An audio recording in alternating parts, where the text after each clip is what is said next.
guys, Letter for Life here, bringing you guys another anime arc feed discussion episode. I think 76 or 77, I cannot remember. But anyway, so yeah guys, of course there will be spoilers, so pause it here or don't even watch this video, go watch that episode and then come back. Either way, I got a little bit to talk about. This episode was very interesting.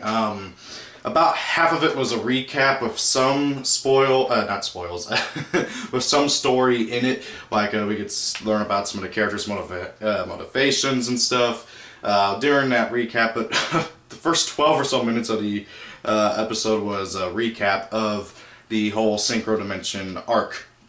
Now, before I get onto the actual meat of the rest of the story, let me talk about the new ending and intro and ending.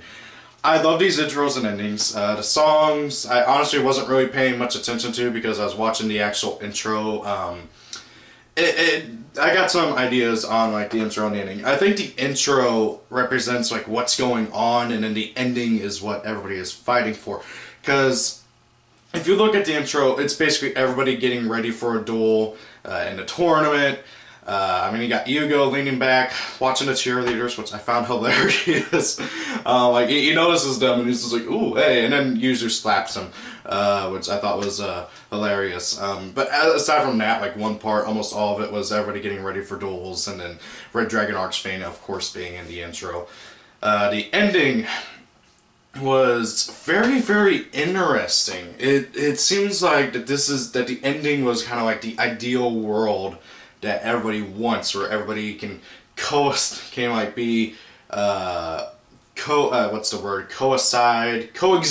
between each other. Like, I mean, you got all four Yuzus like high-fiving each other.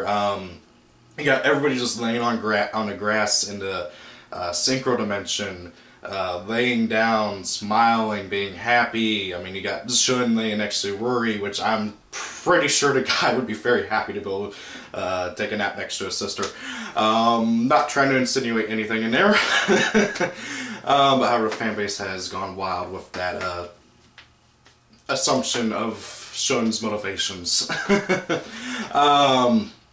However, there is something else that I wanted to kind of point out, that they even included Yuri and Sora in this. I do not remember seeing Dennis in the ending, but Sora, he was kind of separated from everybody else in the ending in the shade of the tree, and that I felt was really cool in how it represented and how he's kind of like emotionally fighting to be with his friends, but also be with the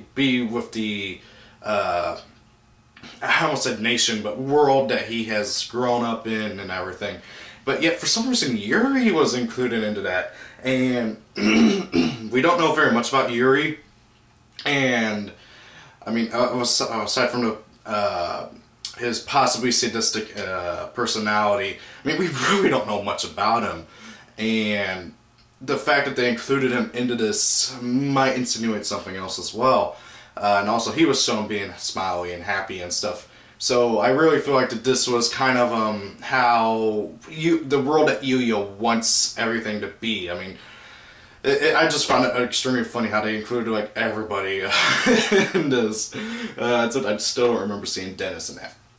Also, one last note about the ending, then we'll get back onto the actual episode, is that I feel like they're hinting towards something between Sawatori and Serena, because Sawatori and Serena are laying next to each other, and Sawatori like wakes up from like taking a nap, and he looks to his left, and he sees Serena, and he gets really infatuated with her, and he leans in to try and kiss her or something, and she, without even opening her eyes, punches him in the face and knocks him back onto the ground, which I thought was hilarious. But it kind of gets me thinking that maybe within the next few episodes, or by the end of the Synchro Dimension arc, we're going to see Sawatori fall in love with Serena. That would be interesting. It's not a ship that I ever thought would happen, but hey, it's something, and I feel like Yugioh has always kind of tried to stay away from that, from like romance and stuff. I mean, yeah, sure, they always insinuate that the main character and the main girl might have something going on, but they never really outright show something like that, like where a character is outright shown to be like in love with another character. Now granted though, it was just the ending, so we're gonna have to wait and see. But however, creators they like to put little things in there to hint towards what's to come, so that's interesting. Now then, back to the actual episode.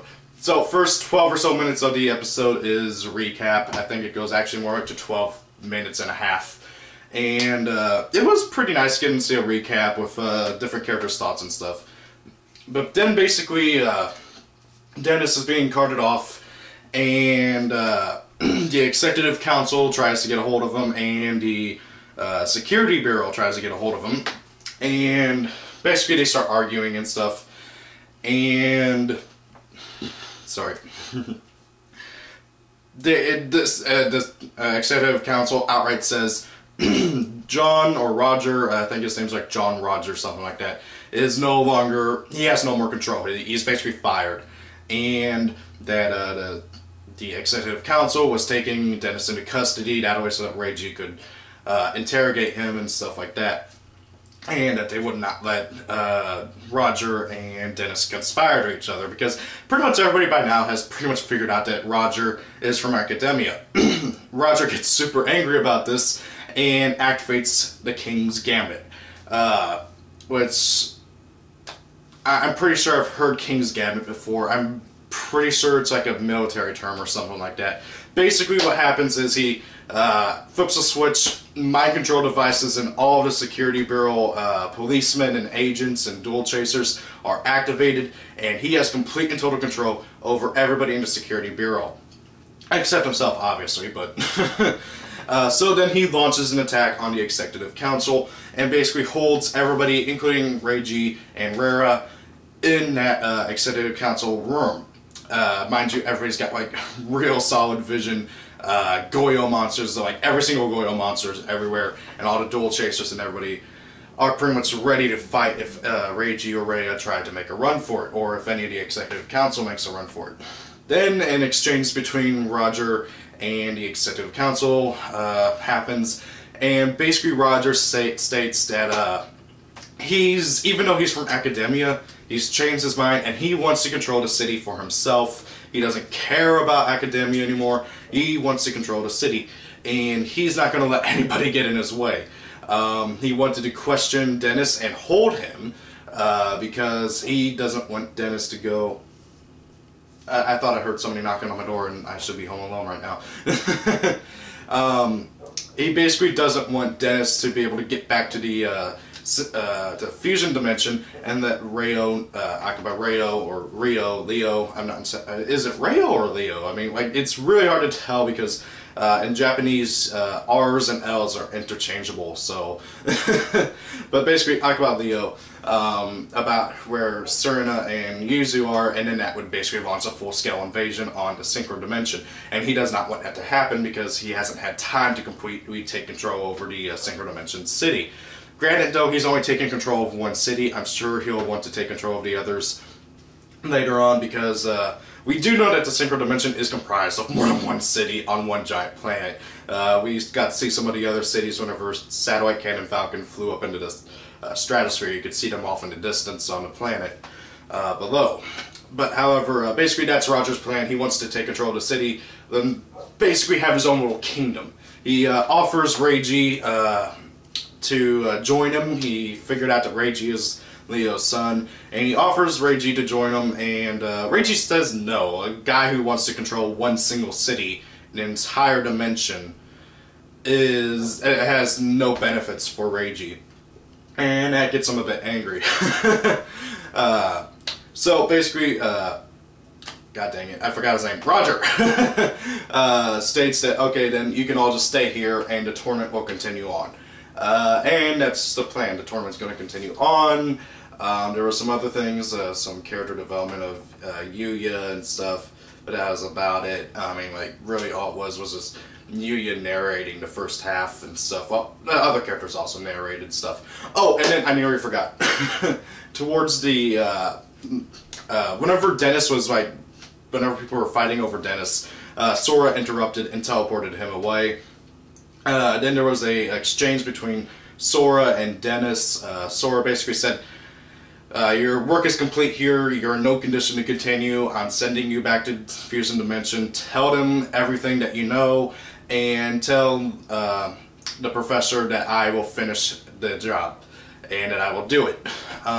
Which he then promptly sends Dennis back to the Fusion Dimension.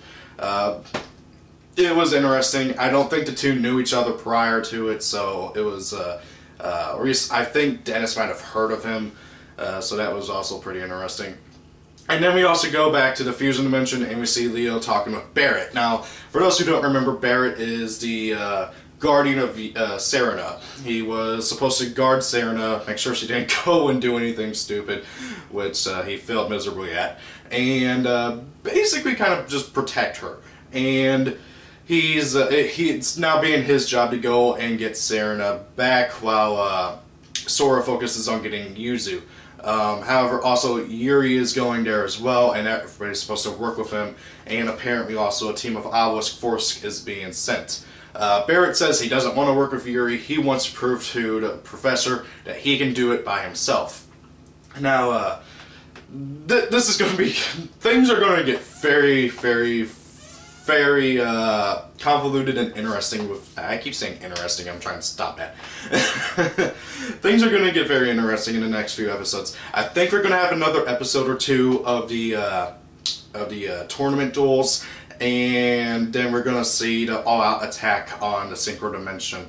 As to whether or not that's right or not, I don't know. But however, the next episode is supposed to be Yuzu versus Sergei. It looks like Yuzu is going to try and warn everybody about the interdimensional war.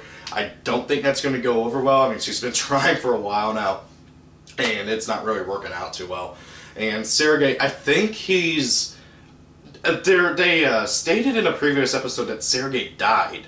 So there's a good chance that Roger somehow revived Sergei and is now controlling him. Which is what I think is going on. And even if he didn't die, he's obviously being controlled. I am very curious to see what Sergei's deck is. I know it's like a Thorn deck and stuff, and like all the monsters are... I'm not joking about this, all of his monsters are people on torture devices. Like there's a... I think his Synchro is like a guy on a cross with thorns all over it. Another one is like a dude being smashed by a wheel. And then another one is like dude in one of those, I forgot what they're called, but it's where your arms are like through a hole and then your head's through the hole, and then like it's a clamp and you can't move or do anything, and like your arms and head is forced to be like this. I forgot what that is called, but it's an old imprisoning device meant to shame people. So that archetype is going to be very interesting. And I doubt we'll ever see it, because if they were, it'd be censored heavily over here in America, or TCG in general, instead of OCG. So, yeah, and I can only imagine how they're going to censor it in the dub. Which, by the way, I have not watched the dub past episode 1 yet, but however, I am planning on marathoning it up to the point wherever it is at right now. At one point or another, I doubt I can do it today. I got a lot of stuff to do, but we will see. So guys, tell me what you think of this episode. I liked it a lot. I can't wait to see more about like everything. I feel like they didn't really need to do a recap though, but however, it was nice being able to see everybody's motivations behind it, because it was spoken from the Executive Council's, Roger's, and Yugioh's points of view, and it kind of gave you motivations and background on all the different characters' reasonings for doing stuff, and why, and points of view on why things happen. So the next few episodes are going to get very interesting in my opinion, and I can't wait to see how everything goes. Thank you all for watching, have a great day, and peace out.